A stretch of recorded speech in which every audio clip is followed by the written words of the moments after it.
하실 분들은 다 오셨으니까 아마 자리에 계신 분들은 화장실 가신 분들도 있고 한데 우선 시간이 그렇게 많지 않으니까 우리가 시작하도록 하겠습니다. 토론하는 순서는 이렇게 하겠습니다. 토론하는 순서는 우리 프로그램에 보면 김준섭 원장님, 남광규 교수님, 박태우 교수님, 원장님, 이수석 교수님, 조철호 교수님 순서를 만들어놔서 그냥 이 순서대로 가도록 하겠습니다. 그래서 제가 소개드리는 거는 저 왼쪽 끝에 있는 우리 순서대로 하겠습니다. 우선은 조철호 교수님은 국민대 한반도 미래연구원의 특임 교수로 계십니다. 그래서 조철호 교수님 인사드리고요. 두 번째는 그 옆에 있는 남광규 교수님, 국민대 글로벌 평화 통일대학원의 특임 교수로 계십니다. 그 다음에 세 번째는 김준섭 원장님, 통일안보융합연구원의 원장님으로 계십니다. 그리고 네 번째는 박태우 원장님, 자유총연맹의 자유통일연구원 원장님으로 계십니다. 그 다음에 맨 마지막에 이수석 특임 교수님은 국민대 글로벌 평화 통일대학원의 우리 교수님으로 계십니다. 자, 오늘 이렇게 다섯 분이 또 발제하신 거에 대한 동의 내지는 다른 생각 이런 걸 발표하면서 우리가 이 주제를 조금 풍성하게 만들었으면 좋겠습니다. 그래서 토론해 주시는 순서는 아까 제가 말씀드린 대로 김준섭 원장님부터 먼저 시작하도록 하겠습니다. 대체로 한 7분에서 10분 이내, 7분 이내로 해주시면 또 나중에 우리 송 장관님 또 한 10분 드려야 되니까 그렇게 해주시면 좋겠습니다. 네, 저기 송민순 장관님 아주 제 마음속에 있는 꼭 맞춤적인 그런 13가지 항목이 전부 정말 필요한 항목이고 어느 하나 묵과할 수 없는 사항이라고 생각합니다. 아주 고생하셨다는 말씀을 드리며 저는 질문 항목의 3번과 11번에 대해서만 제 생각과 그리고 장관님 가지고 계신 집필하시면서 느꼈던 대안이나 이런 것들을 한번 좀 뵙도록 하겠습니다.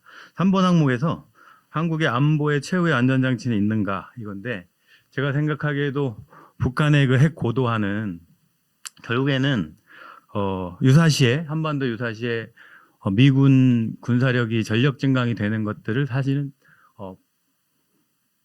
파기 또는 못하게 하는 그런 목적의 하나라고 봅니다. 그래서 그 첫째가 핵 개발, 두 번째가 탄도미사일 투발수단 보강, 그리고 세 번째가 핵탄두의 경량화, 그리고 네 번째가 지금 현재 진행하고 있죠. 핵동력 추진 잠수함이라고 하는 원자력 핵 추진 잠수함을 건조해서 태평양 연안에서 수중에서 작전을 감행했을 때 SLBM을 통해서 미국 본토를 공격할 때 할 수 있는 능력을 확보하고 그리고 나서 남북한의 전쟁이나 유사한 그런 도발 전쟁이 일어났을 때 과연 미국은 본토의 핵 투발이 떨어지는 것을 감내하고 한국을 지원할 것인가, 이런 핵 우산을 보호해 줄 것인가 라는 측면에서 상당히 깊이가 있는 말씀이라고 생각합니다. 물론 저는 아니라고 생각을 합니다. 그래서 반드시 필요한 게 뒤에 11번 항목에서였는데 그래서 우리 지금 현 정부에 들어서 제일 정말 못한 거 많지만 제일 잘했다고 생각하는 거는 원자력 추진 잠수함에 대한 건조 승인 일단 1단계를 받았다는 게 되게 좋은 방안이라고 생각을 하고, 앞에서 말씀해 주신 것처럼 여러 가지 팩트 시트를 통해서 재처리할 수 있는 거, 자체적으로 건조할 수 있는 거, 이런 것들이 보강돼야 되겠지만 그런 것들이 일단 시작이 됐으니 추가적으로 계속 발전시키면 좋을 것 같다는 말씀이고요. 그리고 제 생각으로는 원자력 추진 잠수함이만 갖고 해결될 게 아니고 저희 나라 잠수함 사령부가 진해 해군 작전 사령부 안에 사령부가 있고 6개 잠수함 기동 전대가 있습니다. 제주도에 7 기동 전단이 하나가 있고, 근데 현재는 제주도 7 기동 전단에 포함된 잠수함 전대 하나만 지금 원양에서 작전할 수 있는 작전 범위나 활동권을 가지고 있고 나머지는 지금 다 국내에서 진해에 모여 있습니다. 그래서 발전 방안을 다른 데 가도 제가 꼭 말씀드리는 건데 동서남해 해군 함대 작전 사령부 안에 그 잠수함 작전 기동 작전 사령부를 두고 거기에 전대를 추가적으로 배치해서 삼면이 바다로 둘러싸인 우리나라가 핵추진 잠수함 능력을 좀 더 그 다방면으로 확대해야 될 필요성이 있다라고 저는 말씀을 드리고, 그리고 마지막으로 하나는 북한이 두 국가론을 가지고 나와서 이제 적대적인 관계로 발전시키는 가운데 뭐 오늘이 될지 당장 다음 주가 될지 2월 초가 될지 이제 9차 당대회가 예정돼 있습니다. 거기서 분명히 8차 당대회와 다르게 여러 가지가 개정이 되거나 뭐 할 텐데, 제가 바라보는 거는 우리나라가 지금 이 정부가 끌어낼 수 있는 유일한 그 좋은 담장 이웃으로 가려면 북한은 당에 의한 국가고 당 규약에 의해서 모든 것들이 실행되고 헌법보다 앞서고 있는데, 당 규약 서문에 있는 전 조선의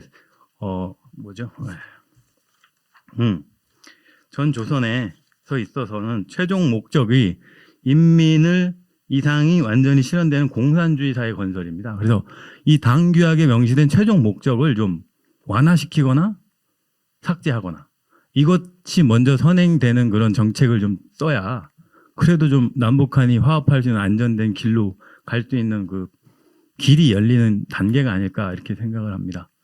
그래서 제가 드리는 이 세 가지 부분에 대해서 우리 장관님께서 한번 의견을 말씀해 주시면 감사하겠습니다. 나중에 우리 다 토론하시고 그러고 나서 뭐 요약해서 한번 또 토론을 하면 좋겠습니다. 자, 두 번째는 남건규 교수님이 토론해 주시죠.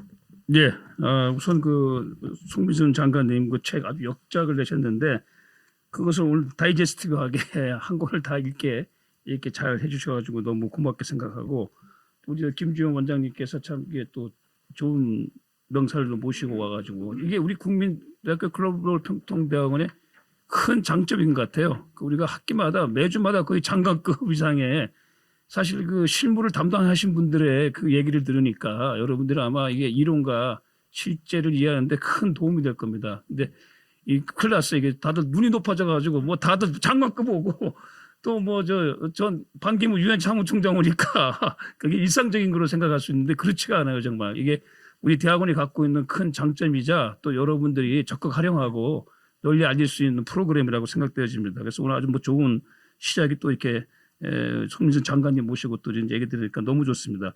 저는 이제 그 통일과 관련돼 가지고 물론 이제 지금 현실에서 뭐 국내적으로나 남북 관계나 세계적으로 통일을 얘기한다는 것이 뭐 현실에 전혀 맞지가 않는 상황이죠. 그런 상황에도 불구들이 하여간에 화제가 되는 것이 북한이 적대적 이국가론, 뭐 2년 전에 제기했던 이 부분들이 가장 또 이슈가 되고 있고, 오늘 오전에 이번 학기에 논문 쓰는 석사 거기서도 주제가 두 개가 적대적 두국가론과 관련된 내용이 나왔어요. 그래서 김정은이 얘기한 적대적 이국가론에 대한 우리의 대응, 이 부분에 대해서 좀 약간 궁금한 부분들이 있어가지고 저는 이제 토론문을 작성을 했는데, 아시다시피 이제 북한은 그 김일성, 그러니까 북한이라는 국가가 생긴 이래 그 체제의 정당성, 더구나 이제 3대 세습까지 하면서 국가의 그 정당성을 항상 통일과 민족을 뒀단 말이에요. 그렇죠. 이건 생명과 같은 건데 이걸 가지고 김정은이 부정하고 남북한은 같은 민족이 아니다, 통일을 하지 않겠다라고 하는 얘기는 어떻게 보게 되면 할아버지 김일성, 아버지 김정일의 정체성을 부인하는 것이다. 이거는 더 나아가서는 정말 북한 체제의 정당성을 완전히 그 손자가 부정하는 어떤 반역적인 노선이라고 우리가 볼 수가 있거든요. 그럼 이렇게 알면서 이렇게 내세우는 요인이 뭔가라고 했을 때 우선은 이제 역시 핵능력이죠. 김정은 들어와가지고 이제 사실상의 핵보유 국가 또 고도화된 핵능력을 가졌기 때문에 미국을 상대로 해가지고 동등한 국가가 됐다라고 하는 핵능력에 대한 자신감과 그것을 통한 자신의 업적, 그것이 이제 가장 큰 부분이다. 두 번째, 따라서 그 핵능력을 바탕으로 해가지고 그 전까지는 북한이 핵 개발했을 때는 외세로부터 한반도를 보호하기 위한 장치라고 했어요. 그 안에는 남한도 들어가는 거였습니다. 그런데 이제는 뭐예요? 적대적 남북 관계니까 여차하면 남한에 대한 핵 사용도 우리가 여지를 두겠다라는 것이죠. 그러니까 결국은 핵 압박을 통한 무력 통일의 여지도 두는 그런 방향의 또 노선이라고 볼 수가 있고, 세 번째가 북한과 러시아가 사실 이제 군사 동맹이 거의 복원되어진 상황이잖아요. 그런 점에서 이 신냉전 구도 심화 확대, 또 그런 점에서 북한의 국제 진영 능력을 강화하기 위한 뭐 그런 차원에서 적대적 이국가론이 나온 것이 아닌가. 물론 이제 내부적으로는 이제 북한 체제 결속과 함께 북한 주민들로 하여금 이제 또 김정은의 어떤 업적을 최대치로 그동안 우리가 내적으로 활용하려고 하는 그런 부분도 있겠죠.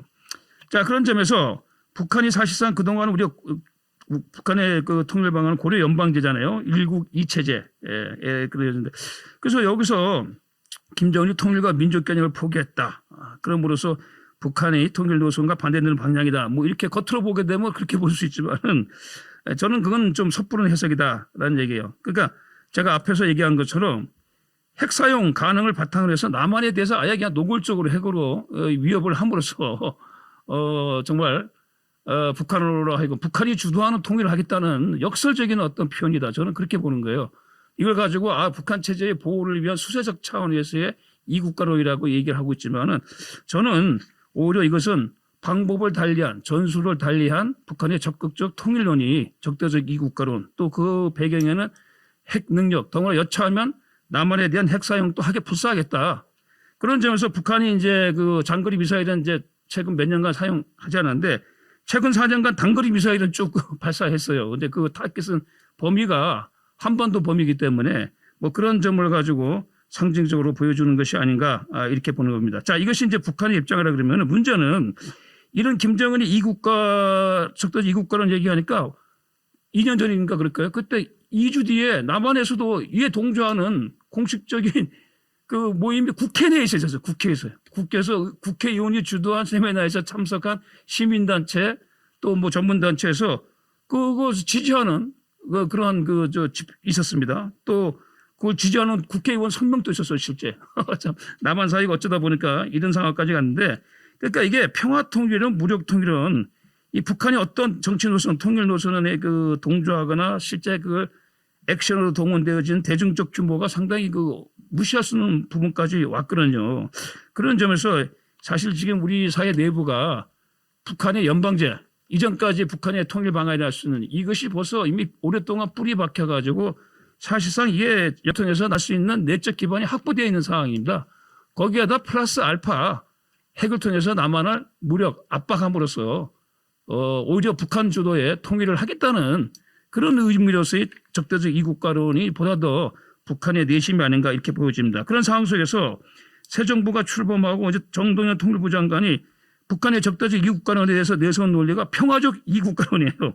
그 적대적이라는 용어를 평화적이라는 용어로 대체했는데 이건 그냥 용어 혼란일 뿐이지 기본적으로는 이 김정은과 동일한 기조도 해석되어질 수밖에 없는 그런 부분이다. 그런 점에서 지금 김정은이 얘기하는 적대적 이국가하고 지금 우리 통일부 장관이 얘기하는 평화적 이국가론의 차이가 무엇인지에 대해서 저는 잘 이해가 안 가기 때문에 이 부분에서는 정동영 장관이나 통일부에서 입장 표명이 필요하다고 보여집니다. 물론 보도에 나타난 거에 의하면 이제 뭐 평화 공존을 얘기하는 거겠죠. 평화 공존을 얘기하면서 그런 의미에서 현실적으로 남북한이 두 개 국가니까 뭐 평화 공존을 유지하면서 이렇게 실질적인 그런 의미로 해석을 하고 있지만은 그러면 이게 사실 우리나라 통일 방안에 보게 되면 3단계 통일 방안에서 두 번째 남북연합제 상황에서 이 적합한 얘기거든요. 그때 보게 되면 사실 두 체제의 병존 기간은 우리 통일 방안으로 제시하고 있어요. 그러면 그걸 얘기를 하려면은 1단계인 평화적 남북 교류 또 그 안보 위협이 해소돼야 되거든요. 이런 부분을 얘기하면서 평화적 뭐 두 국가 공존론을 얘기해야지. 앞에 그것이 없이 그냥 이런 상황 속에서 평화적 북한은 핵을 갖고 있고 더구나 핵을 위협해가지고 통일까지 할 수 있다는 뉘앙스를 갖고 있는 그런 정책을 펴고 있는데 우리는 그냥 평화적 이국가론을 하겠다는 얘기는 달리 얘기하면 북한이 어떤 압박이나 핵 위협에 그냥 우리는 그냥 따라가겠다라고 또 볼 수가 있는 것이고 또 하나 평화적 이국가론은 우리 통일 방안인데 굳이 구태여 이걸 가지고 김정은에 대해서는 적대적 이국가론의 대응 논리로서 다시 반복할 필요가 있겠는가. 그런 의미에서 이런 부분에 대한 좀 정리되어진 입장이 정부나 통일부에서 필요하다라고 하는 제 개인적인 생각입니다. 예, 이상입니다. 예, 남 교수님 고맙습니다. 이 적대적 두 국가론 뭐 아마 더 말씀하실 이야기가 있으실 것 같습니다. 우리 송 장관님 말씀하신 책에 보면 그 무화과 나무 잎 같은 존재일 수도 있다. 뭐 그렇게 말씀하시는데 나중에 뭐 설명 한번 들어주시고요. 자, 세 번째 토론은 박태우 우리 원장님 이어해 주시겠습니다. 장관님 그 평생 외교안보 분야에서 소중하게 축적한 경험을 오늘 굉장히 의미 있는 분석으로 저희들한테 들려드려서 감사의 말씀드리겠습니다. 근데 저는 장관님 말씀 들으면서 제가 이제 머릿속에는 과연 대한민국의 현대 민주주의가 우리가 통일을 이야기할 만큼 건강하고 정착 교과에서 나오는 민주주의 이론처럼 작동하고 있는 것인가, 이런 생각을 해봤고요. 또 한방이 없는 대한민국, 왜 한방이 없는 것인가. 결국은 역사를 보더라도 동서고금을 통해서 분열된 사회나 민족에서 한방은 나올 수가 없어요. 전략은 최소한 외교안보 문제에서는 단합되고 일관된 목소리가 나올 때 한방이 있는 것인데, 기본적인 토양이 국내 정치적인 측면을 보면 결여되어 있다. 우리가 이 부분을 절대 간과하면 안 됩니다.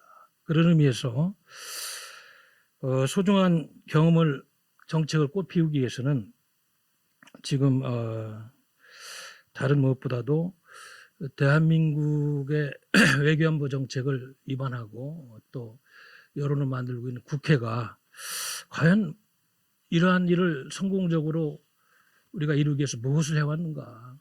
뭐 일례로 아까 우리 북한 핵 문제 이야기했습니다만, 실패한 북한 핵 정책, 그걸 가지고 대한민국 국회는 한 번이라도 청문회를 한 적이 있습니까? 의견은 분분하고 뭐 소위 우리 사회에서 이야기하는 좌와 우의 관점에서 여러 가지 다른 이야기들이 있는 문제, 이런 걸 보면은 지금 우리 대한민국은 외교안보 문제에 있어서는 매우 좀 어려운 시점에 있는 것이 아니냐, 이런 생각을 해봅니다. 그러면 2026년도라고 과거의 대한민국 그 남북관계 개선 전망하고 뭐 크게 차이가 있겠습니까? 글쎄요, 뭐 신냉전 구도에서 과거의 냉전 구도를 되풀이하고 있는 현실 속, 또 트럼프 콜로럴이라는 내셔널 시큐리티 스트래티지에서 이번에 나온 여러 가지 그 트럼프 행정부의 안보 정책 방향을 보더라도 트랜잭셔널 리얼리즘, 거래적 현실주의에 의해서 모든 틀을 다시 따고 있는 미국의 행정부의 정책을 보면은 지금 한반도 정책에 있어서도 앞으로 가치에 기반한 동맹 정책보다는 거래주의에 입각한 과거 북한과 미국이 접근했던 통미봉남에 가까운 이런 정책도 재현될 가능성이 있고요. 이런 측면에서 본다면 과연 현재 이재명 정부가 지금 추진하고 있는 대북 과외론이 작동할 수 있는 여지는 있는 것이냐, 이 신냉전 구도에서 다시 한번 우리가 크게 한번 좀 질문을 해봐야 될 것 같습니다. 또 지금 한반도 문제의 가장 큰 변수는 역시 미중 관계 아니겠습니까?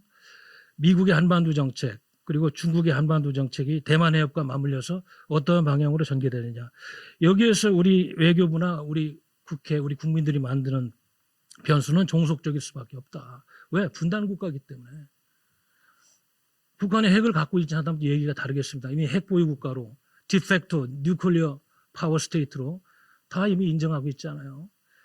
미국의 공화당이나 민주당 정강 정책을 보면 이미 북한의 비핵화 문제는 빠져 있습니다. 이 얘기는 뭐냐면 이미 북한은 핵 보유 국가로, 트럼프도 그렇게 이야기하잖아요. 사석에서는 인정되고 있는 상황에서 과연 우리가 취할 수 있는 그런 여지가 얼마나 되느냐.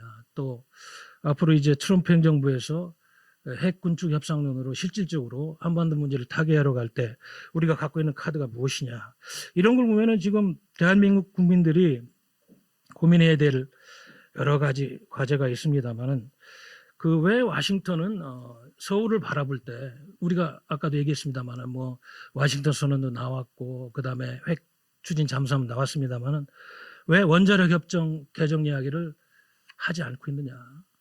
왜 그러냐? 왜 와싱턴은 물론 미국의 동아시아 전략, 큰 인도 태평양 전략에서 나오는 핵 전략이 있지만은 왜 와싱턴은 서울을 아직도 불신하고 있느냐? 핵심적인 동맹국가로서. 미국의 한반도 정책, 또 중국의 한반도 정책, 이런 큰 틀 속에서 조금만 좁혀서 와싱턴은 왜 대한민국이 핵을 가지려고 할 때 왜 반대하는 그런 지형이 더 커지고 있느냐. 이거는 우리 대한민국의 정치권에 문제가 있는 거예요. 뭔가 불신을 주는 거예요. 대한민국이 영원한 동맹국으로 남고 미국과 함께 가겠다는 그런 신념만 있다면 원자력 협정 벌써 개정했을 겁니다. 아마도 왜 이렇게 되는지 한번 우리가 근본적으로 고민을 좀 해봐야 되는 것 같고요. 또 아까도 말씀 올렸습니다만은 남북 문제라든지 이러한 외교안보 문제에 있어서 과연 대한민국의 지도층이나 정치권은 우리 대한민국이 합의한 헌법 이전에 합당한 그런 정책들을 취해왔고 오직 국가와 민족을 위해서 국가의 안보 이익만을 위해서 그런 이야기를 해왔고 그렇게 해왔느냐 냉정하게 평가할 시점이다. 그래서 지금 국제정치적인 외부 요인도 어렵습니다만은 우리 대한민국이 지금 국민들이 느끼고 있는 우리 대한민국의 남남 갈등의 현상, 정치권의 무능, 그리고 당파적인 외교안보 정책의 추진 이런 것들이 더욱더 꼬이게 하고 있다. 그래서 우리가 지금 남북관계 전명을 이야기할 때 동서독의 사례에서 많은 걸 배웁니다만은 가장 기본적인 통일교육이라든지 미래 역사 교육에서도 뭐 통일해서는 뭐하냐 국민들이 왜 통일을 해야 되는지도 지금 합의되지가 않고 뭐 통일해서는 뭐하느냐 뭐 비용만 많이 있다 아까도 말씀했습니다만은 북한 핵이 뭐가 나쁘냐 우리 것이 될 수 있는데 이런 황당한 이야기들 하는 이런 사회의 담론들이 여기저기서 돌아다니는 거면 대한민국은 지금 매우 큰 위기에 있고 아까 이야기했던 것처럼 우리 내부의 문제부터 냉정하게 성찰하고 담론에서 끝일 것이 아니고 대대적인 현실주의에 기반한 통일 문제의 인식부터 또 앞으로 한미동맹의 전대화 문제에서 이번에서 나왔습니다마는 미국을 보는 확고한 이런 시각의 재정립 그리고 중국 공산당이 그동안에 한반도에 전개한 영향력 공작에서 대한민국이 얼마나 지금 친중 쪽으로 흘러가고 미국은 그걸 막기 위해서 얼마나 많은 변수를 또 앞으로 만들 것인지 이런 가장 현실적이고 구체적인 이러한 많은 변수들을 점검해야 된다. 저는 이런 말씀을 드리면서 토론을 마치겠습니다. 고맙습니다. 예, 고맙습니다.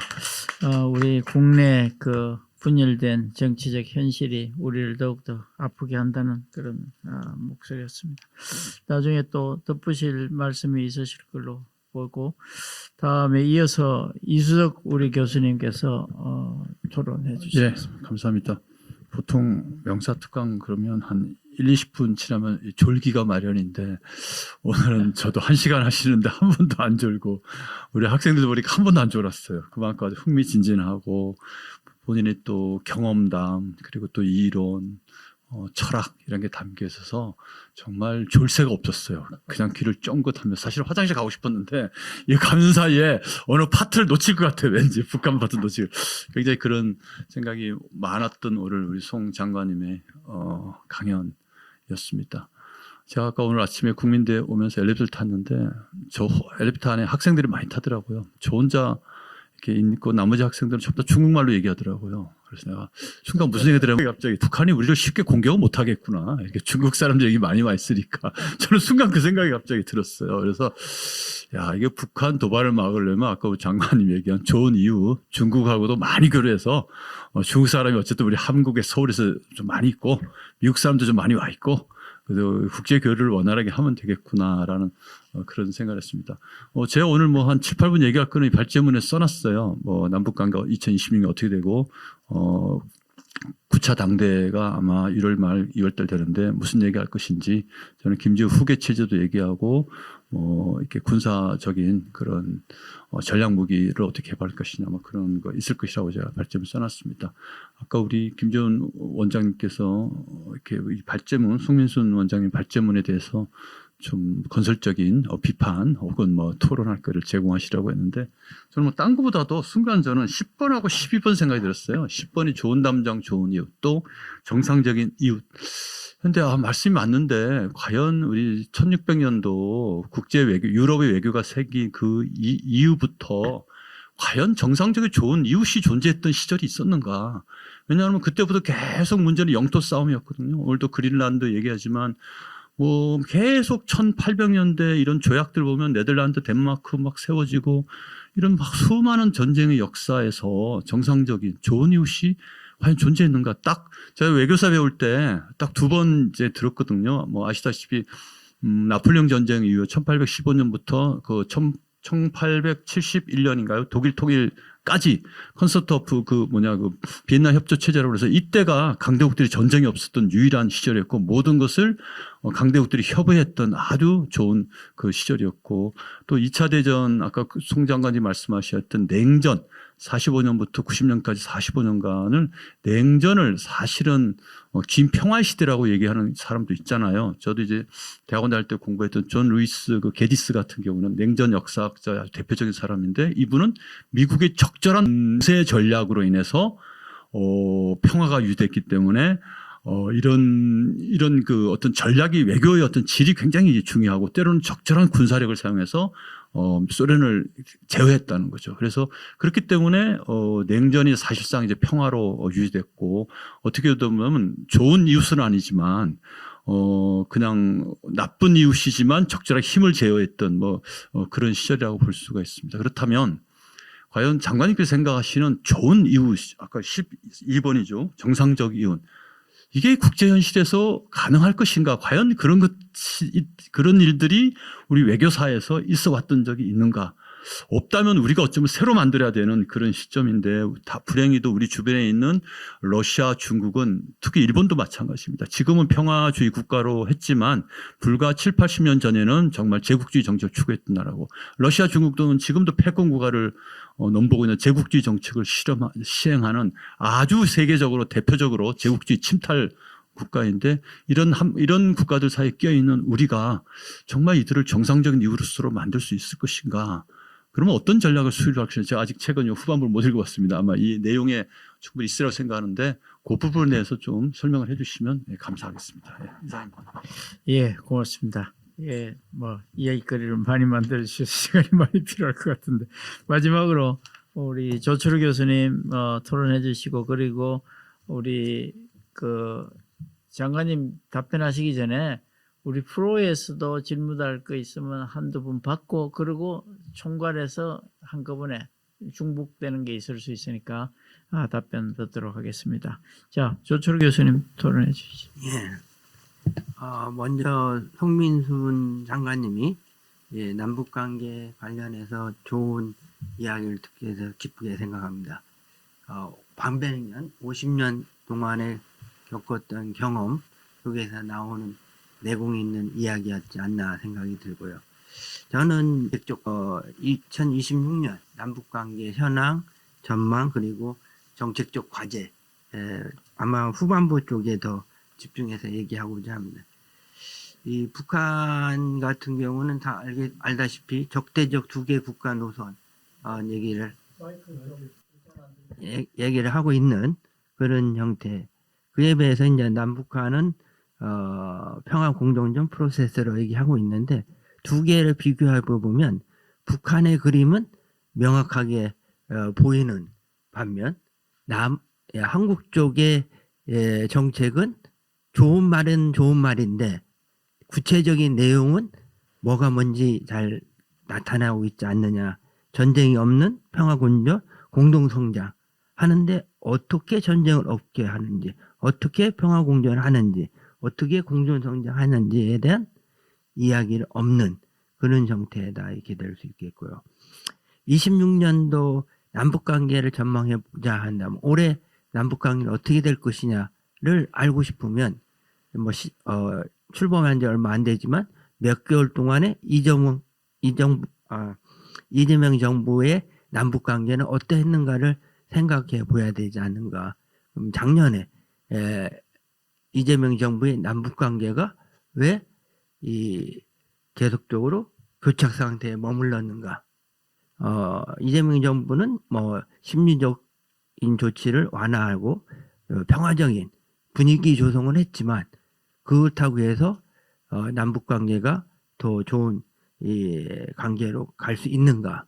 이 부분은 이런 분위기 조성이 안 됐기 때문에 남북관계가 교착 상태에 머물렀는가 여기보다는 교착 상태를 타개할 수 있는 구체적인 정책이 부재한 것이 더 크지 않나. 그리고 실제 남북한의 부분에 대해서 일반적으로 이제 두 가지 측면 얘기를 하고 있어요. 긍정적으로는 제한적 대화가 남북 관계가 되게 될지 않겠는가.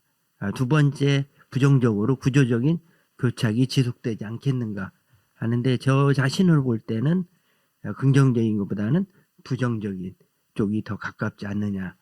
여기는 민족이라든가 통일에 대해서 개념을 삭제시켰는데 한국 입장은 어떤 입장을 갖고 있는지, 두 개 국가를 하는데 거기에 대해서 어떤 입장을 갖고 있는지를 명확하게 제시되지 않는 상태에서는 단지 평화적인 분위기 조성만으로서 남북관계가 진전되는 건 아니지 않겠는가.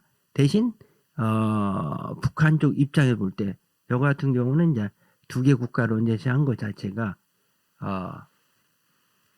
상대적으로 현상을 유지하는 입장에서 본다는 측면에서 도발적인 군사적 도발 같은 것은 좀 크지 않지 않겠나 이렇게 생각이 되고요. 그랬을 때 남북 관계를 좀 더 진전시키기 위한 정책 방향을 어떻게 가져가야 될 것인가 할 때, 첫 번째 남북 관계에 대해서 보는 시각, 입장을 좀 정리할 필요가 있지 않는가.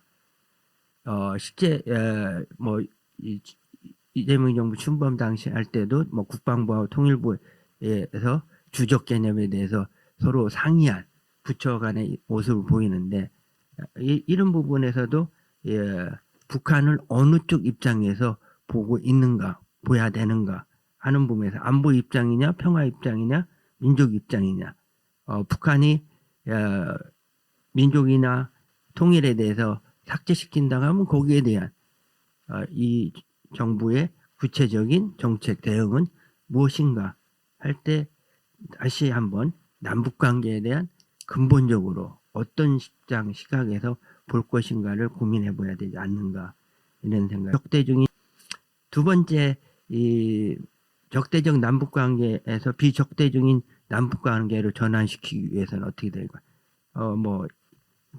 평화적, 평화 공존적 두 개 국가론 얘기했는데, 그 내용에 들어가 평화 공존한다는 부분에서는 다른 별다른 이의가 없지만, 구체적으로 그 안에 들어가서 어떻게 평화 공존을 이루는 것인가에 대한 명확한 그림이 보이지 않지 않느냐.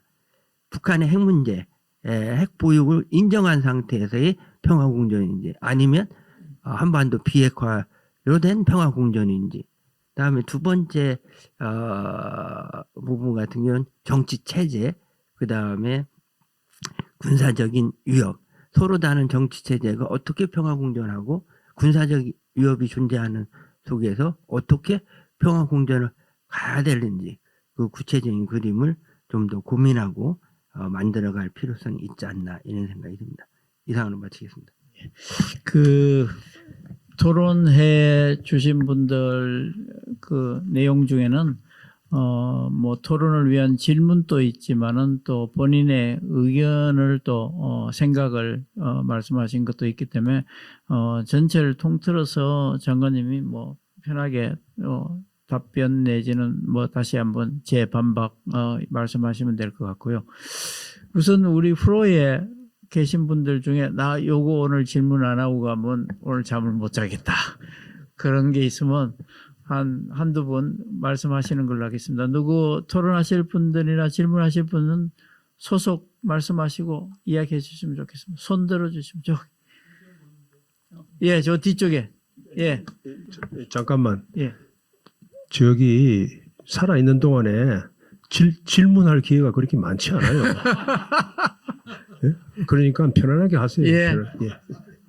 소속과 지금 소속하고 그다음에 성함 밝히시고. 네, 안녕하세요. 저는 이화여자대학교 사회과원에 있는 김송죽 박사입니다.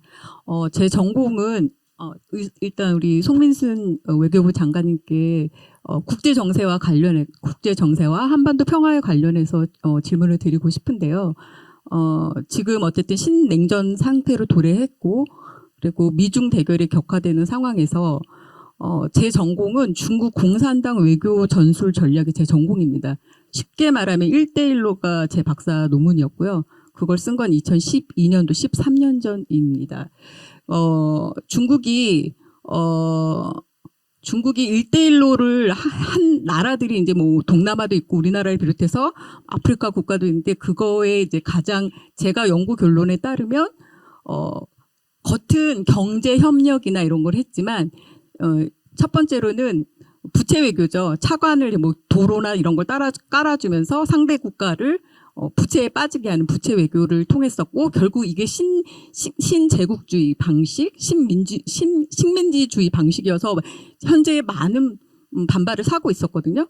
근데 제가 2017년도쯤에 이제 국제정치학회에서 이제 중국 학자들이 많이 모셨어요. 저희가 이제 국제정치학회 모셨는데 뭐 북경대, 인민대, 그다음에 칭화대 이제 교수들이 많이 왔는데 제가 한마디로 딱 그랬어요. 너네 1대1로는 실패했다. 이렇게 얘기를 했더니 다 교수들이 막 다 일고 드러나서 막 이제 일제히 막 반발을 하더라고요. 그거에 이제 이유를 제가 달았어요. 이제 많은 국가들이 이거에 대해서 그러니까 반대의 감정을 갖고 있고 제가 연구한 결과에 따르면 동남아 국가도 그랬고 아프리카 국가도 그랬고 지금의 그 미국의 지금 미국도 그때 당시는 맞아요. 양자주의에서 다자주의로 돌아섰는데 미국은 양자에서 다시 다자에서 다시 양자로 왔잖아요. 트럼프 같은 경우 유엔은 탈퇴했고 유엔의 66개 부처를 탈퇴를 했고 또 이 모든 트럼프의 전략은 결국은 중국을 지금 하기 위한 전략이 있거든요. 예를 들자면 지금 뭐 그린란드도 그렇고 뭐 지금 베네수엘라 그것도 마약의 그 원산지가 중국이잖아요. 그래서 이제 이게 발견이 되면서 이렇게 돼 있는데 그러니까 결국은 이제 신냉전으로 간 상태예요. 근데 그러면 우리나라 같은 경우 한반도 평화인데 아까 육자회담의 실질적인 주도자이시고 거기에 참여하신 우리 장관님이신데 저희 이제 한반도 같은 우리나라도 저도 자주 통일을 하고 싶어요. 우리가 원해서 정동영 장관처럼 자주적인 통일을 하고 싶지만 송 박사님 질문을 좀 줄여주세요. 네네네 하고 싶지만 결론적으로 봤을 때는 이 미중 관계나 우리가 지금 미일 중러의 4강에 둘러싸여 있는 지정학적 위치에서 이 옛날에 안미 경중에서 지금 이재명 정부 같은 경우에는 안중, 경중으로 지금 가고 있는 그런 상태 같아요. 예를 들면 서해 같은 경우에도 공동 수비를 하자. 중국하고 공동 수비를 하자 이렇게 얘기를 했었고 그런 면에 있어서 이제 그러면 한미동맹을 또 어떻게 서해 그 한미 훈련 같은 게 있을 거 아니에요? 그런 여러 가지들이 있는데 그럼 우리 같이 지금 이 상황 신냉전 상황에서는 장관님께서는 그럼 미국으로 가야 되겠습니까? 아니면 중국으로 가야 되겠습니까? 우리의 입장을 어디로 가야 되는지 좀 그거를 아니면 과연 이 상태에서도 안미 경중으로 가야 되는 건지 아니면 안중 경중으로 가야 되는 건지 그런 거에 대해서 한번 여쭈어 보고 싶습니다. 네. 자, 질문 하나 나왔고요. 또 우리 김계리 박사님. 예. 예, 하세요. 안녕하세요. 저는 이제 작년에 이화여자대학교에 북한학에서 박사를 받은 북한 이탈 주민 김규리라고 합니다. 오늘 좋은 강의 해주셔서 너무 잘 들었고요. 감사드립니다. 우리 질문은 10번 좋은 담장과 관련해서 좀 궁금한 게 있는데 좋은 담장의 정의를 아까 경계가 분명하고 계산도 분명한 것으로 말씀 주셨습니다. 그런데 이거를 생각을 해보면 담장이 아닐 현재 상태가 거래가 분명하고 계산도 분명한 나쁜 담장이 아닐까 싶습니다. 그런 차원에서 볼 때 그러면 우리가 좋은 담장이라고 할 적에 2018년 4.27 파문점 회담을 통해서 남북 정상회담을 통해서 막 통일이 되는 것 같았습니다. 그럼에도 불구하고 관계가 틀어졌을 때 2년 후에 우리 남북공동연락사무소가 폭파되고 김여정 같은 경우에는 이제 문재인 대통령한테 미국산 앵무새라던가 뭐 이런 어떤 비속어 같은 막말을 하고 있죠. 이런 상황에서 우리 현실주의적 입각해서 보면 좋은 담장이 과연 가능한가 이런 근본적인 의문이 들어서 그 부분에 대해서 설명 좀 부탁드리겠습니다. 고맙습니다. 저기 한 분 뭐 대학원생 중에 혹시 뭐 질문 예 질문 안녕하십니까. 예. 현재 국민대학교 글로벌 평화통일대학원에서 공부를 하고 있는 김관식이라고 합니다. 저는 사실 송민순 장관님의 책을 다 읽었는데 그 좋은 담장 좋은 이웃이라는 것은 결국은 송민순 장관님께서는 남북 기본합의서에서 이렇게 지정한 통일지향의 민족 내부 관계가 아니라 주권 국가 간의 관계를 구상하신 것 같습니다. 근데 제가 개인적으로 외교사를 공부해봤을 때 정치 세력들 간의 그러한 주권이 인정받기 위해서는 두 가지가 필요한 것 같습니다. 하나는 국제사회의 승인, 그다음에 두 번째는 힘의 균형이라고 이제 보는데 여기에서 이제 질문을 드리겠습니다. 이제 현재는 남북한의 교차 승인이 진행되지는 않고 있는데 향후 뭔가 역사적 기회가 왔을 때 북미 수교 혹은 북일 수교가 가능한지 그거에 대해서 송민순 장관님의 의견이 궁금하고, 그다음 두 번째는 힘의 균형 차원에서 일단은 현재 시점에서는 송민순 장관님께서는 잠재적 핵 능력을 확보하자 이렇게 나오셨는데, 만약에 동북아시아를 둘러싼 그러한 세력권 질서, 각 국가들이 세력권 그러한 이익들이 이제 충돌했을 때 만약에 일본이 핵무장에 나선다고 만약에 공표를 한다면 대한민국도 이것을 할 수 있을지 그거에 대해서 궁금했습니다. 이 두 가지 질문입니다. 이상입니다. 예. 자, 요 정도까지 하고 이제 송 장관님이 이게 전체를 아우러서 뭐 원투원으로 대답하시기는 시간이 많고 전체 중요한 거 이렇게 답변을 해주시면 좋겠습니다. 예, 여러분들 많은 관심을 가지고 질문해 주셔서 감사하고요. 그리고 여기 플로어에 계신 분들도 아주 예리한 여러 가지 날카로운 질문들을 하셨는데, 사실 요거 지금 제 생각에 지금 말씀하신 그 답은 좀 10초면 답변이 다 가능할 겁니다. 한번 보세요. 예, 거기 지금 이야기하신 거는 거기에 대한 1차적 답변은 다 있습니다. 1차적 답변은. 그 사실은 조금 저는 우리 김주현 저 원장님은 우리 오랜 친구라서 우리 김주현 원장님 때문에 제가 오늘 멱살이 잡혀 나왔는데 잘 아시겠지만은 저는 친구나 정부나 상하 그다음에 국내나 국외나 항상 스트레이트 포워드하게 이야기합니다. 애둘러 이야기하지 않습니다.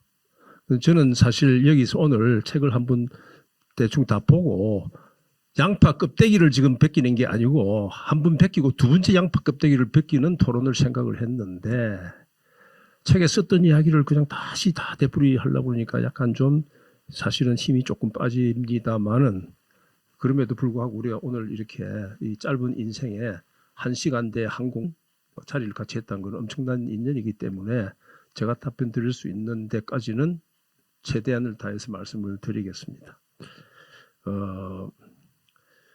우선 논정적인 부분 그건 나중에 대놓고 나눠놓고 처음부터 이야기하는 게 낫겠네요.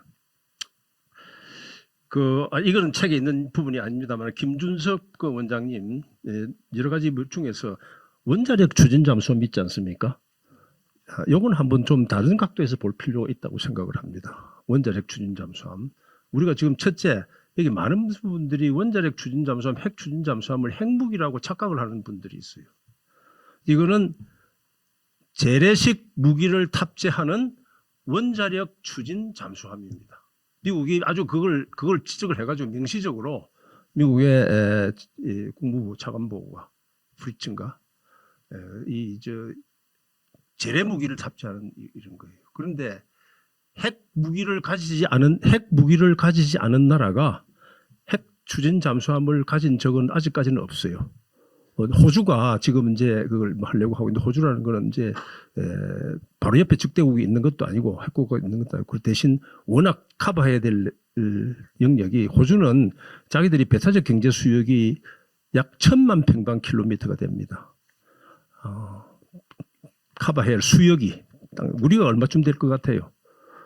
우리는 동해, 서해, 남해 다 합쳐서 한 40만 평방, 호주의 25분의 1입니다. 그리고 핵 추진 잠수함을 가진 나라들은 다 자기들이 커버해야 될 해역이 다 500만 평방킬로미터 이상 되는 나라들입니다. 그런 나라들도 사실 핵 추진 잠수함을 안 가진 나라들이 많아요. 근데 하나 중요한 건 핵무기가 없는 상태에서 핵 추진 잠수함을 거기에 중점을 두는 거는 저는 순서는 안 맞다. 우리한테 중요한 거는 한국이 가지고 있는 외교 협상력은 아까 이야기한 대로 핵 잠재력, 다시 말해서 우라늄 농축과 재처리 여기에 핵심을 다 두고 이 순서로 핵 추진 잠수함 같은 걸 가는 게 맞다. 이게 이제 그 부분에 대한 제 코멘트이고, 그다음에 다른 부분은 뭐 제가 같이 동의하는 부분에 대해서는 따로 말씀을 드리지는 않겠습니다만은, 그다음에 우리 남광대 교수님이 이제 북한이 두 개 적대적 두 국가 이렇게 해가지고 김일성이 한 통일 이걸 갖다가 부인하는 이런 거라는 이제 평가가 있었는데, 저도 거기 동의합니다만은 한편 또 거기 보면은 그 북한이 적대적 두 국가 하면서 남한이 경우에 따라서는 북한이 남한을 한반도 전체를 완정하겠다 그렇게 말을 썼죠, 그죠? 완정이라는 게 통일 아니겠어요, 통일. 그러니까 이제 자기 할아버지의 그거하고 정면 충돌되는 거는 이제 피해야 되기 때문에 그런 차원에서 하고, 북한이 왜 이제 이렇게 했냐, 자신감이 있어서 그렇다 어쩌다 이런 거는 좀 더 논쟁이 필요하겠습니다만은, 저는 남한이 스스로 붕괴되지 않는 한, 사회가 뭐 이완돼 가지고 이상하게 된 이런 상태가 아닌 한 북한이 자기 힘으로 통일할 수 있겠다고 생각하는 자신감을 가졌다고 저는 보기는 어렵다 이렇게 생각을 하고, 그다음에 지금 이제 이 논란이 되고 있는 이제 북한이 말하는 적대적 두 국가론하고 우리가 아니라 여기서 한반 남쪽에서 정동영 장관 이런 사람들이 말하는 평화적 두 국가론 이런 뭐 이야기를 하는데, 적대적 두 국가론은 우리가 충분히 이 분석을 한 거고, 이 평화적 두 국가론은 이거는 이제 상태가 말이 안 되는 거죠.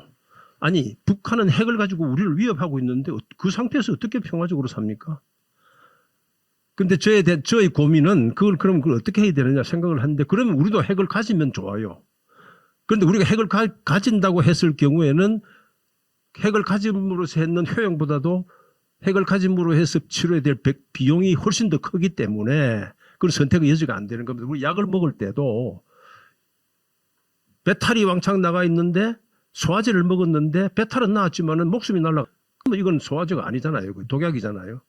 그러니까 이제 그게 약을 쓸 때는 항상 부작용을 생각을 해야 되는데, 거기에 대한 타협책이 제가 이야기하는 핵 잠재력을 가지고 있다가, 그리고 한미 동맹을 유지하기 때문에 미국의 핵 억지력을 언제까지 갈지는 모르지만은 일단 있고, 그 억지력이 위험해 보인다든지 부실해 보인다든지 아니면 그 억지력에 대한 대가가 비용이 우리가 감당하기 어려울 정도로 많이 커진다든지 하면은 우리도 핵국가로 전환할 수 있는 그러한 상태까지는 가장 근접한 데 가 있어야 된다라는 게 이제 제가 고민한 적이, 이게 여기에 나와 있는 제 해법은 전부 그냥 완전한 통치 이야기 아닙니다. 상대적으로 다른 방법보다는 이 방법이 더 낫다, 작은 비용에 더 큰 효과를 얻을 수 있다는 차원에서 대안을 이제 제시를 한 겁니다. 그래서 이제 특히 평화적 두 국가 지금 하고 있는 게, 핵을 가진 나라에서 지금 왜 북한하고 왜 뒤에도 질문이 있습니다만 왜 안 됩니까? 북한은 지금 지난번에 그 문재인 대통령 때인가 평양 가서 우리 기업인이 뭐 가서 냉면 맛있다고, 평양 냉면 맛있다고 냉면 살이 좀 더 없냐고 그랬더니 북한의 그 이성권인가요? 이성권이 뭐라고 그랬어요? 그 대남 하는 친구가. 아니, 지금 냉면이 목금으로 넘어갑니까? 그 무슨 소리입니까? 자식 말이야 학교 가서 공부를 하니까 공부는 성적표를 엉망으로 받아와서 집에서 밥이나 잘 먹는다고. 그 부모들이 옛날에 학교 가서 공부 못하는 애 보고 하는 소리가, 야 이놈의 자식아 밥이 목금으로 넘어가냐? 뭐 저도 그런 소리 들은 적 있어요. 예? 공부 못하면 그렇게 듣는 것이 그거 아닙니까? 그거는 이제 남북 관계가 아주 비정상적인 관계 때 이제 이렇게 나오는 건데, 그럼 우리가 왜 이재용이나 이 최태원이나 이런 사람들이 평양 가면서 투자를 할 보따리를 못 가져갑니까? 그 투자를 보따리 갖다 보면 기업 망하는데, 국제 제재, 북한이 핵을 갖고 핵을 포기 안 한 상태에서는 보따리 가져갔다가 자기 기업 망하려고 가져갈 수 없는 거 아닙니까? 그럼 원인은 지금 여기서 말하는 많은 문제는, 우리 토론이 많은 문제는 북한이 핵을 갖고 있는 상황 때고, 그 다음에 북한이 핵을 포기하지 않으려 할 뿐만 아니라 실제 내가 김정은이라도 포기할 수가 없어요. 포기하지 않으려는 의지, 그리고 포기할 수 없는 상태, 이것 때문에 생기는 문제고, 그래서 제재 해제 안 되고, 제재 해제 안 되니까 남북 협력이 안 되는 거고, 남북 협력이 안 되니까 따뜻한 평화도 안 되는 거고, 그래서 평화적인 두 국가 이게 어렵다. 이런 이 논리적 연결을 우리가 이제 염두에 둬야 될 것 같고, 그래서 저는 이런 상태에서는 지금 정부가 말한 이 평화적 두 국가가 아니라 평화는 평화인데, 제가 말하는 이 좋은 담장 좋은 이웃은 차가운 평화예요. 차가운 평화. 그 차가운 평화는 어떤 면에서 현상 상태에서 일단은 안정을 유지하는 겁니다. 안정이라는 거는 더 이상 나빠지지 않는 상태로 그런 상태로 가서 하는 거고, 정부가 생각하는 이런 거는 정 장관이나 이런 분들이 이야기하는 건 아마 따뜻한 평화를 염두에 두는 평화적 공존을 이야기하는 것 같습니다. 그건 현실적으로 어떻게 하기가 어렵다. 그다음에 우리 박태호 원장님 지금 뭐 좋은 말씀하시는데, 결국은요 우리 정책은 좀 국내적 통합이 돼야 됩니다. 그죠?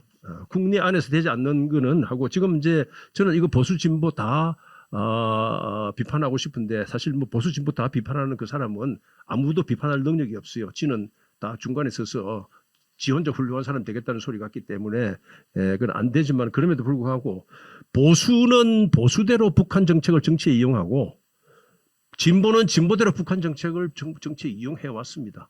이 사람 정책 결정할 때요 항상 이 정책이 다음 선거에 어떻게 영향될 건가, 그게 최우선적인 각오를 두고 때문에 정책이 자꾸 꼬이게 됩니다.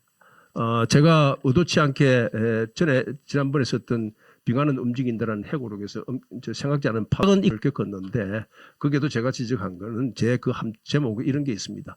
시작은 있고 끝은 없는 대북 정책이라는 챕터가 있는데, 그 챕터에 북한 인권 문제라는 게 나와요. 이게 이제 왜 북한 인권 이런 문제는 우리가 객관적인 기준을 누가 하더라도 기준을 가지고 인권 잘못된 건 잘못됐다 이야기하고, 그리고 개선해야 된다고 이야기하고, 그 다음에 또 줄 거는 주고 그걸 받으면 되는데, 북한이 무서워서 북한 인권에 대해서 이야기하면 안 된다는 이런 생각을 가진 사람인데, 이 사람들은 왜 그랬겠어요?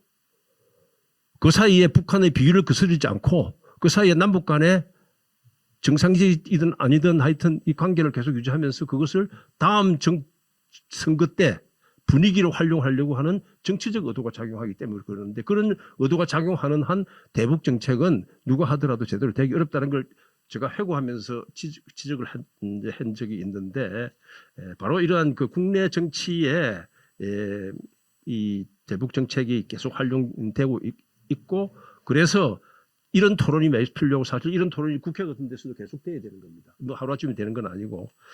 그다음에 우리 박 원장님 코리아 패싱 이야기를 이렇게 했는데, 저는 지금도 사실 금년 뭐 트럼프가 4월에 북경에 베이징에 왔을 때 기준에서 트럼프 김정은 회담이 가능하지 않을까 뭐 이런 이야기들 많이 나오고 있는데, 저는 개인적으로는 가능성보다는 아닌 가능성이 더 많다고 봅니다. 그럼에도 불구하고 항상 이런 데는 중국은 대비를 하고 있어야 돼요. 여기서 만약에 트럼프가 그냥 또 한 번 사진 찍고 돌아갈 것 같으면 김정은 만나지 않습니다. 이번에는 뭔가 그러면 내가 또 한 건 했다. 트럼프는 그래주의 한다니까 한 건주의 아닙니까? 한 건을 해야 되는데, 한 건 해야 되는 데서 김정은한테서 핵 이제 더 이상 개발 안 하겠다. 현재 상태에서 스톱하겠다. 그리고 대북 제재를 일부 해제하겠다. 이제 이러한 거래를 이제 염두에 두는 거 아니겠어요? 그럼 우리는 뭡니까? 북한이 미국을 겨냥한 장거리 핵미사일을 개발하지 않지만은 한국을 겨냥한 핵무기는 인정하는 게 되잖아요. 그럼 그때 우리는 어떻게 해야 됩니까? 그러면 우리도 핵무기를 가질 수밖에 없다고 나설 수 있는 카드를 준비를 해야 된다 이거예요. 그죠? 그러니까 항상 이 워스트 시나리오, 제 나쁜 상황에서 어떻게 대비할 건가, 이런 거를 염두에 둬야 되고, 그렇지 않으면은 우리는 계속 북한의 핵 위협에서 떨고, 그 다음에 미국의 붙들고 제발 살려달라고 또 떨고, 이렇게 살아야 되는 게 그거야말로 그게 밥이 먹구멍으로 넘어가겠어요. 그런 식의 상황이 돼야 된다 이라고. 그 다음에 이제 친미 친중 이야기 하는데, 이게 친미 친중 이거요.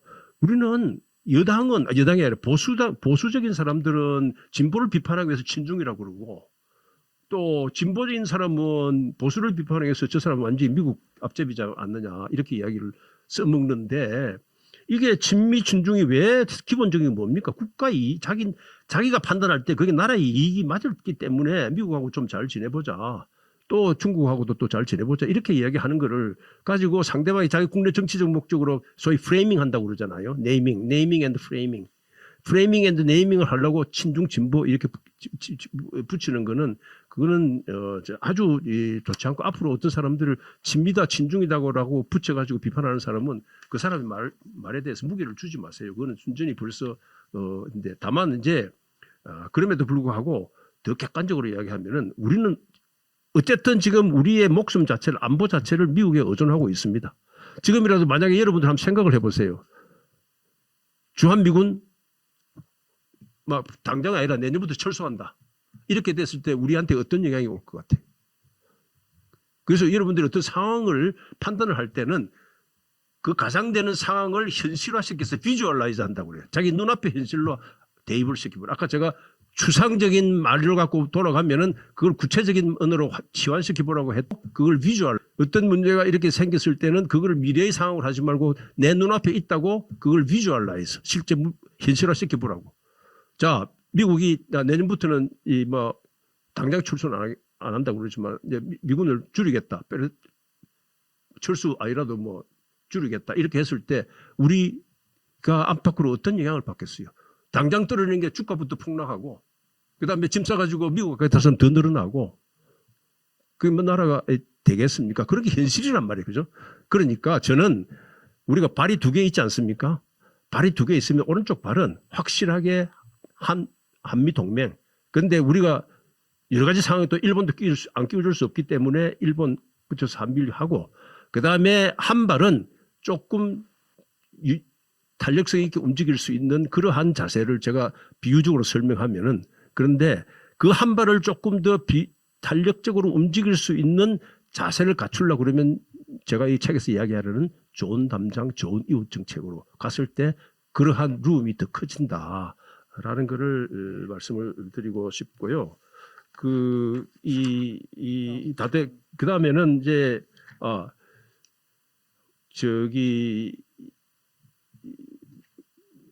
이수석 된 것 같고 책으로 일단 된 것 같고 그다음에 저출육에서 또 이게 제가 보니까 거의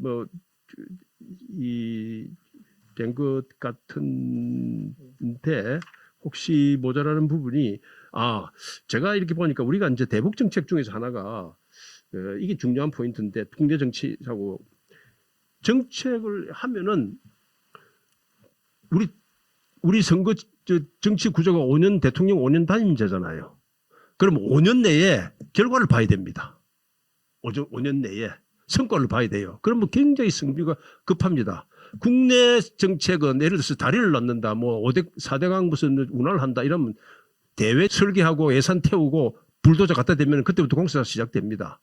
그러나 대외 정책, 대북 정책 이런 건 대북 정책만 해도 북한만을 상대할 게 아니라 미국, 중국 다 상대하게 되면 그 나라들하고 같이 합작 사업을 해야 되는데 이렇게 하려고 그러면은 정책의 설계 단계부터 많은 시간이 걸리는데 우리 국내 정치하는 사람들은 5년 내에 급하단 말이에요. 빨리 다음 선거 되기 전에 성과를 보여야 되니까 그러니까 급하게 나가면 어떻게 됩니까? 넘어지고 그다음에 어떤 때는 이 공사판의 밑에 집안도 안 타지고 건물 세웠다가 넘어지고 하는 것처럼 이렇게 되는 이 5년 단임제 이것이 갖고 오는 폐해인데 그거는 저는 저 책에도 써놨습니다만은 현재의 정치 구조는 이건 바꿔야 된다. 이제 이렇게 하고 그다음에 아까 그 플로어에 그 세 분이 하셨는데 지금 아까 미국 중국 선택가 제가 말씀드린 거 답변이 어느 정도 됐겠죠? 미국 중국 이야기를 하는 거는 그다음에 1대1로 이거는 이제 미국이 USAID라는 걸 통해서 이번에 트럼프가 없앴지만은 그렇게 해서 개발 원조하고 이렇게 했을 때는 미국이 최선진국이었다고 세계의. 근데 중국이 지금 1대1로 하는 건 최고의 돈 규모는 크지만은 그 수준이 그렇게 높은 경제의 수준이 아니거든. 그러니까 그 수원국에 갔을 때 미치는 영향이 그하고 많이 달랐기 때문에 저는 1대1로가 성공한다 안 한다 모르지만은 당장 성공은 못했더라도 상당한 수명을 가지고 갈 겁니다. 중국이 갖고 있는 경제력 이런 것 때문에 그리고 좋은 담장이 가능하냐 이런 이야기 아까도 질문 있었는데 제가 이 말하는 좋은 이 담장이라는 거는 내용은 아까 설명을 이미 드렸고 이 좋은 담장은 지금 있는 담장이 있잖아요. 지금 있는 담장은 이거는 안 좋은 담장이거든. 경계가 불명명하고 북한 사람들은 잘 아시다시피 우리한테 있는 정부에 있는 저기 남북협력기금 그거 자기 주머니 돈이라고 그래. 우리 국민들의 세금이 제가 잘하면 쓸 수 있다고 해놓은 걸 왜 내 돈이라고 착각을 하느냐. 그리고 제가 국제 무대에서 남북 대화의 무대 그리고 다자간에 사자회담이나 육자회담에서의 대화 이런 데서 나오는 북한 사람이 달라요. 남북 대화에 나오는 북한 사람은 남쪽은 대충 해도 된다고 생각을 하는 사람들이. 그런데 사자회담, 육자회담에 나오는 북한 사람들은 절대 그렇게 못합니다. 그리고 국제적인 규정, 국가 간의 기준 이런 걸 정상하게 지키기 때문에 그래서 그렇게 정상적인 관계로 가야 된다. 지금 남북 대화 차원에서 나오는 아까 냉면이 목구멍으로 넘어갑니까? 이런 이야기는 그게 만약에 정상적인 국가 사이에 그 있었으면 그 나라 관계 엄청난 파탄 납니다. 그거. 그죠? 이런 게 이제 좋은 담장으로 가야 된다. 이런 그 생각이고 그다음에 이 교차성인 했는데 이거 나 책 한번 읽어보세요. 왜 지금까지 정책이 실패한 부분이 교차성인 부분에 내가 자세하게 설명을 해놨습니다.